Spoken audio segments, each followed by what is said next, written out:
আমি আগামী 24 ঘন্টা আলটিমেটাম দিচ্ছি নিব।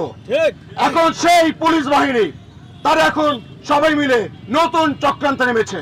তারা এখন নানা রকম দাবি নিয়ে নেমেছে। তারা এখন ল অ্যান্ড অর্ডার ব্রেক করে তারা নেমেছে, বলছে তারা কর্মস্থলে ফিরবে না যতক্ষণ পর্যন্ত তাদের দাবি না মেনে হয়। তারা বলছে তাদের যারা শহীদ পুলিশের মধ্যে যারা শহীদ হয়েছে, আরে ভাই শহীদ তো তারা হয় যারা জালেমের বিরুদ্ধে লড়াই করে মারা যায়, অস্ত্রের মুখে বলে মারা যায়, তারা হয় শহীদ। তোরা কিসের শহীদ? এই প্রশ্ন আমরা সবাই মিলে করব। যারা জুলুম করেছে তারা শহীদ হয় না, তারা হচ্ছে জালেম। এবং যে পুলিশ সদস্যরা নির্বিচারে ছাত্রদেরকে খুন করেছে, এখন তারা ষড়যন্ত্রের ফাঁদ পেতে তারা বুঝে গেছে যে বাংলাদেশের জনগণ সেই সকল স্বৈরাচারের দোষরদেরকে কোনোভাবে ছাড় দেবে না। তখন তারা এখন আপনারা দেখেছেন সকল থানা থেকে পুলিশ চলে গেছে, পুলিশ লাইন থেকে পুলিশ চলে গেছে। একটা ব্ল্যাকমেইল যখন তাদের বিট্রেটা করা দরকার ছিল ফ্যাসিস্ট হাসিনার বিরুদ্ধে, তখন তারা সেটা না করে এখন বিট্রেটা করছে সাধারণ ছাত্র জনতার বিরুদ্ধে। এখন এটা বলতে পারি আমরা একটা ব্ল্যাকমেইল। সো এই ব্ল্যাকমেইল আপনাদেরকে মনে রাখতে হবে, এই ব্ল্যাকমেইলে বাংলাদেশের মানুষ কিন্তু ভয় পায় না। বাংলাদেশের ছাত্র জনতা এই ব্ল্যাকমেইল ভয় পায় না।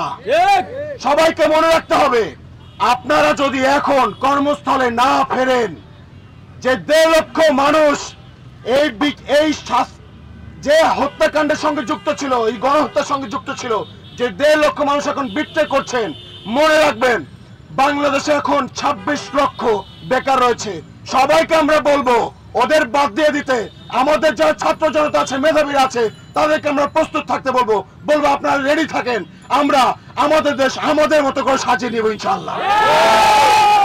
আপনারা জানেন গত একটা সপ্তাহ আমরা প্রত্যেকের নির্ঘুম কাটিয়েছি, চোখের নিচে প্রত্যেকের কালো দাগ, মাথা সবার একদম স্থির হয়ে গেছে। এখন আমরা সুস্থ স্বাভাবিক চিন্তা করতেও এখন টেনশন হচ্ছে। আপনারা জানেন রাতের বেলা তারা ভয় দেখাচ্ছে, রাস্তায় নেমে গুলি করছে। এই কিসের কার এই তথ্য কিন্তু আমরা সব জানি আসলে কোন যদি আপনারা মনে করেন বাংলাদেশের মানুষ বোকা, জানি এই হত্যাকাণ্ড কারা করেছে এবং সাধারণ মানুষের উপর কারা নির্যাতন করেছে, কারা আর্মিদের উপর গুলি চালিয়েছে এবং কার ভয়ে পুলিশরা আজকে ব্যারাক থেকে পালিয়ে গেছে। মনে রাখবেন আমরা কিন্তু সব রকম তথ্য আমাদের কাছে সংগ্রহ করে রেখেছি। এর বিচার আপনারা যদি ঠিক মতো আমাদের কথা না শোনেন, আজ হোক কাল হোক 12 বছর পরে হোক, এর বিচার ছাত্র জনতা করেই ছাড়বে ইনশাআল্লাহ। আপনাদেরকে বারবার বলছি, আপনারা যারা ফ্যাসিস্ট হাসিনার তাবেদারি করেছেন, আপনারা অতি দ্রুত বাংলাদেশের মানুষের কাছে ক্ষমা চান। এত দাবি দেওয়া না করে এই যে দাবি আপনারা করছেন, ব্ল্যাকমেইল আপনারা করছেন, আমরা জানি বাংলাদেশের এখন অর্থনৈতিক অবস্থা ডালমাটাল অবস্থা। আপনারা যে ব্ল্যাকমেইল করে এখন ছাত্র জনতাকে বিপদে ফেলানোর চেষ্টা করছেন, এটা আমরা ভালো করে বুঝে গেছি। আপনাদের এই বিপদে যে ভয় আপনারা দেখাচ্ছেন, এই ভয় আমরা আর পাই না। মনে রাখবেন আমরা আজকে বাংলাদেশের ছাত্র জনতা এক হয়েছি মানে বাংলাদেশের 18 কোটি মানুষ একসাথে দাঁড়িয়ে গেছে। প্রত্যেকটা রাস্তায় অলিগলিতে মানুষ কথা বলছে। আপনারা দেখেছেন আজকে পুলিশ নেই তো তাতে কি হয়েছে, রাস্তায় প্রত্যেকটা অলিতে গলিতে বাংলাদেশের ছাত্র সমাজ নেমে গেছে।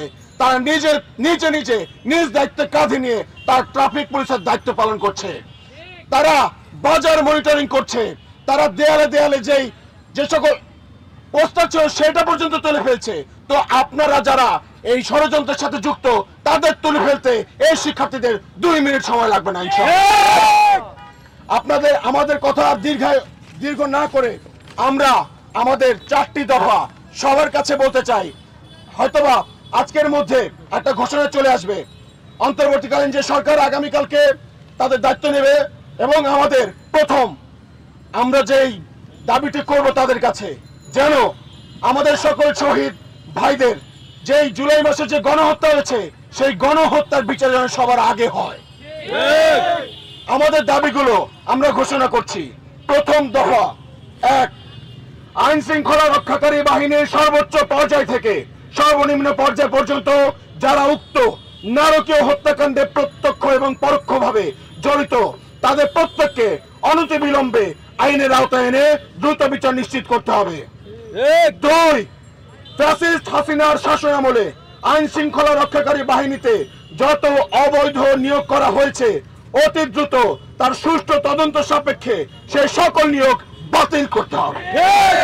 3, যে সকল দুর্নীতিবাজ আইন শৃঙ্খলা রক্ষাকারী বাহিনীর কর্মকর্তারা অনৈতিকভাবে পাহাড় সম সম্পদ গড়ে তুলেছে তা বাজেয়াপ্ত এবং পাচারকৃত সম্পদ অনতিবিলম্বে দেশে ফিরিয়ে আনার ব্যবস্থা করতে হবে। 4, অনতিবিলম্বে আইন শৃঙ্খলা রক্ষাকারী বাহিনীর বিশেষ করে পুলিশ সদস্যদেরকে কর্মস্থলে ফিরে দেশের মানুষের জান ও মালের নিরাপত্তা প্রদানের জন্য আহ্বান জানাচ্ছি।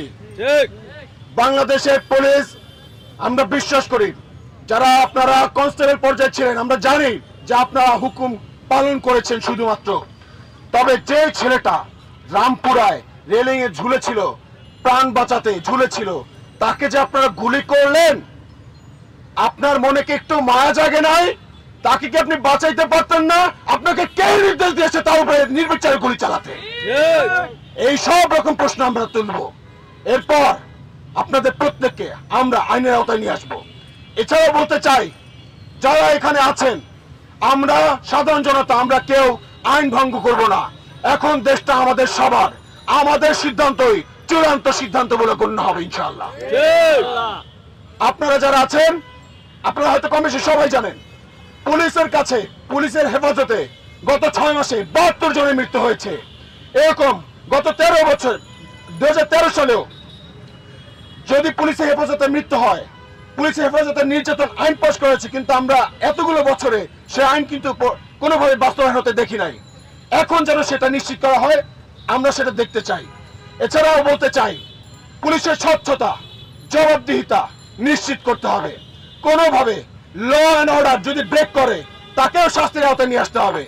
এবং যদি কেউ কোনোভাবে কোনো রকম পুলিশ সদস্য তারা যদি আবার ফিরে আসে, দেশের শান্তি রক্ষায় তারা কাজ করতে চায়, তারা যদি কোনোভাবে ঘুষ, খুন, অন্যায়ের সাথে যুক্ত হয়, লিপ্ত হয়, বাংলাদেশের মানুষ তখন সবাই মিলে তাদেরকে সমুচিত জবাব দেবে আইনের মাধ্যমে ইনশাআল্লাহ। আমি আগামী 24 ঘন্টা আলটিমেটাম দিচ্ছি, যদি আগামীকালকে অন্তর্বর্তীকালীন সরকার ক্ষমতায় এসে প্রথম যদি গণহত্যার বিচার যদি তারা না করে, আগামী রবিবার থেকে শহীদ পরিবার যারা ছিলেন, শহীদ আবু সাইদ, মুগ্ধ, শ্রাবণ সহ সকল শহীদ পরিবারের শিক্ষার্থী ছিল, তাদের বাবা মা, অভিভাবক, আত্মীয় স্বজন, বাংলাদেশের সর্বস্তরের নাগরিকদের নিয়ে আমরা আমাদের সর্বোচ্চ আন্দোলন এবং প্রতিরোধ গড়ে তুলব ইনশাআল্লাহ। আমি আমার বক্তব্য দীর্ঘ না করে এটুকু বলতে চাচ্ছি, বাংলাদেশ আমাদের, এটা রক্ষা করার দায়িত্ব আমাদের, এটা সুন্দর করে সাজানোর দায়িত্ব আমাদের। জয় আমাদের হবে ইনশাআল্লাহ।